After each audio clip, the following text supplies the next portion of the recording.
салом дӯстон, агар шумо аз рехтани мӯй сар азият мекашед ё ин ки ришатонро ғафз кардан мехоҳед ё ин ки дар бадани шумо сафедшавии пӯст ба назар мерасад, пас ба шумо гиёҳҳои табиӣ аз софсавдо кӯмак мекунад. Доставка дар Москва ва дигар шаҳрҳои Россия ҳатто ба Тоҷикистон бурдан мерасонанд. Телефонҳо дар рӯи экран.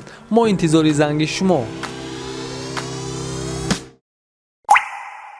салом тамошобинони канали Тоқӣ ТВ.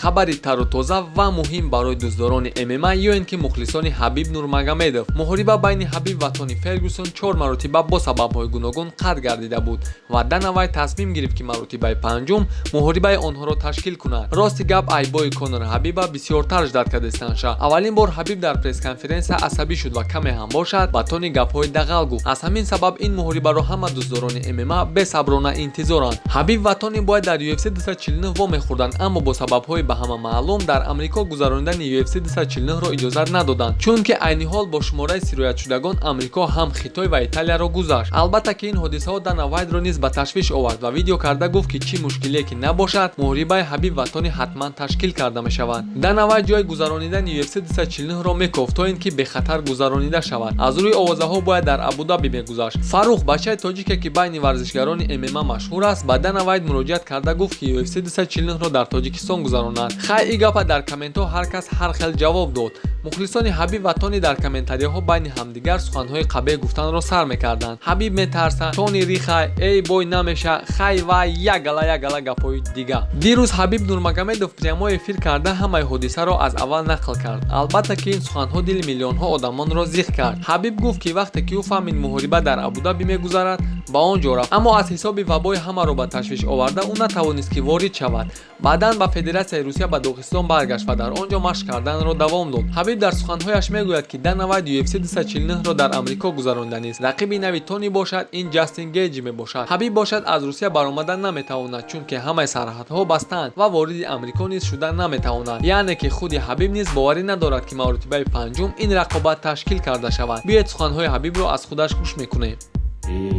В данный момент я уже не могу уже не вылетать с России, не залетать в Америку.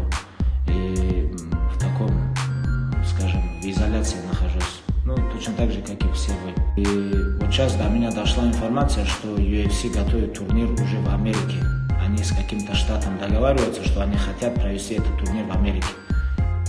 И как мне стало известно, они сейчас даже ищут соперника для Тони Фергюсона. Так как Тони Фергюсон сейчас находится в Америке, и они хотят провести бой в Америке, я не могу отсюда вылетать.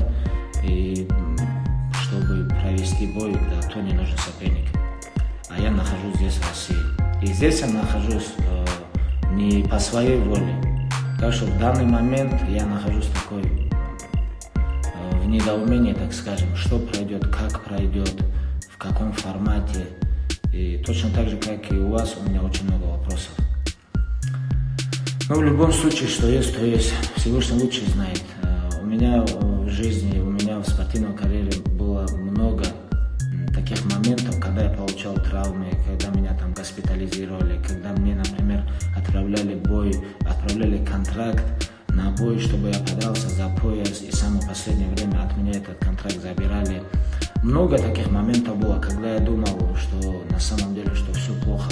Но в конечном итоге Всевышний показывал, что вот это плохо, которое я думал, мне оказывалось это хорошо. Знаете, когда ты готовишься к самому важному бою в своей жизни, и когда у тебя, когда ты не знаешь, пройдет бой, где он пройдет, и вообще пройдет ли этот бой, тяжело будет очень тренироваться.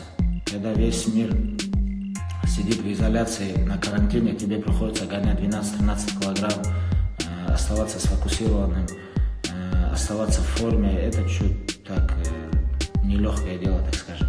Я в данный момент являюсь действующим чемпионом UFC. По моей вине бой не срывался. Я готовился и до сих пор готов. И только что я закончил тренировку. В данный момент тоже в любом месте, в любое время я готов драться с любым соперником. Для этого я нахожусь здесь, для этого я действующий спортсмен, действующий чемпион. Просто скажите, что вот город, вот дата, вот соперник. И вот здесь вы точно деретесь, я буду там. А все остальное есть некоторые вещи, которые от нас не зависят. Большое спасибо всем, кто поддерживает, кто поддерживал, кто переживает. Всем хочу пожелать здоровья. Знаете, без здоровья в этой жизни берегите себя, свои семьи. оиди ин масъала шумо чӣ фикр доред дӯстон? оё маротибаи панҷум онҳо рӯбарӯ ба актагон мебароянд ё ин ки не? агар ки не бошад айби кист? айби тони ё ин ки айби ҳабиб ё Дана Вайт ё вавои хитоӣ? фикрҳои худро дар комментария нависед. лайк монда ба канали мо обуна шавед. хайр дӯстон, худованд нигаҳбони ҳар яктаи шумо.